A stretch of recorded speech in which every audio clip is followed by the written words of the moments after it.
The first movie I want to discuss is a movie called The Interceptor. The Interceptor released June 3rd of this month, and it is a Netflix release.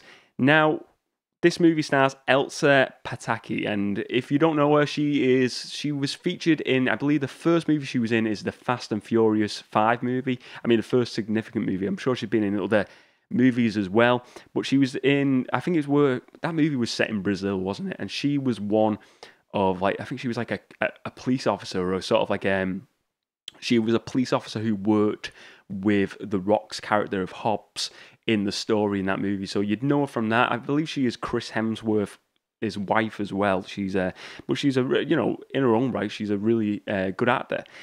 So Elsa Pataki, she is like the main headline star of this movie, of this Netflix release.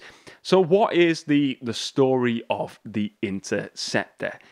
Basically, The Interceptor is basically you have the missiles, don't you? You have these big missiles, and they're basically at the start of the story. The US has these big units, these big stations where they keep missiles that protect, the US against other missiles coming from other countries.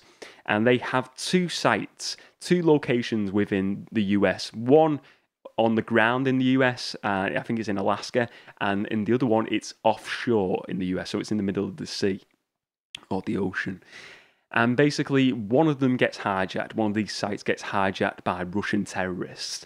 And basically, they break into this massive fort early on in the movie. This is not spoiling the movie. I don't feel like this is spoiler territory.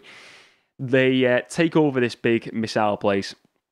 And now they start to, they fire the missiles at the US. They're going to fire it at all the cities. Now, they've only got this one site less, one location left to protect US citizens, and this is the one that is offshore, and it's just this rig out in the sea that can stop the missiles, and it's like an interceptor station.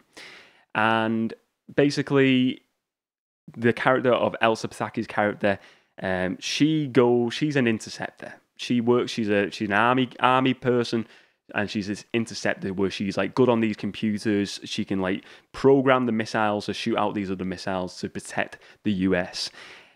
She is brought back onto this rig, and kind of a bit of a backstory to fill in here. Her character was, she went up in a rank. She was, going for a promotion. And then one of the higher up generals tried to sort of like, grab her and stuff like that, and, sexual misconduct against her, doing acts that they should definitely not do.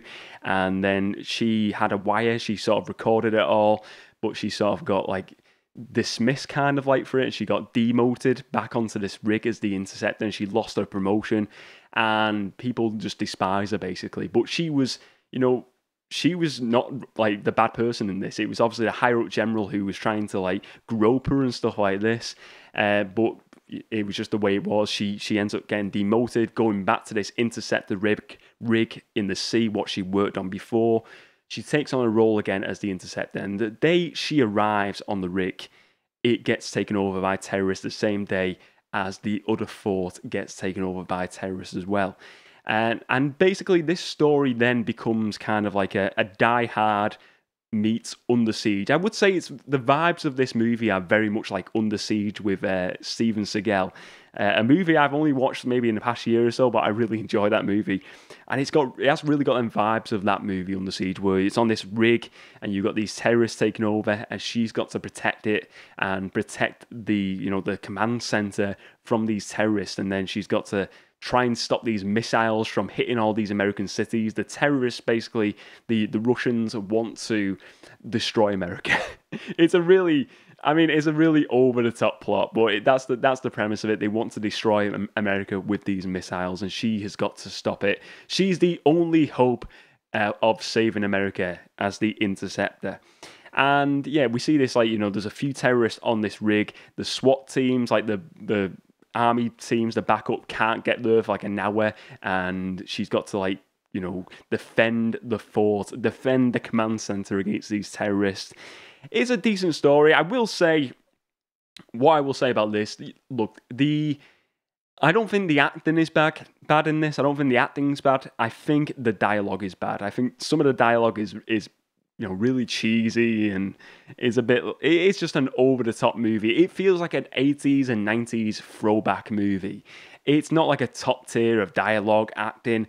What I will say though, it's got some fun action scenes in there, and I think if you're just looking for like an action movie that is, like I said, the plot is like these missiles are going to destroy the US unless this interceptor, this soldier played by Elsa Pataki, she's got to like press this button to stop these missiles and send out other missiles to blow them up. And that's a story. It's an over the top story, but it's fun. I think if you like movies like Under Siege, Die Hard, I think this would be something up your street. Don't expect a top tier movie. It's definitely not it's not a AAA top tier movie, this one. But it's a decent movie. It's a decent movie, and if you're just looking for something to watch at the weekend, during the week, just something easy, you want an action movie, nothing too strenuous, the story's not like, you don't have to sink your teeth into the story too much. You can put it on, you can chill out, and you can have a bit of fun with it. So that is The Interceptor, and that is on Netflix, and that was released June 3rd. And what I will say as well, as I said, Elsa Psaki is the wife of Chris Hemsworth. Look out for the Chris Hemsworth cameos in this.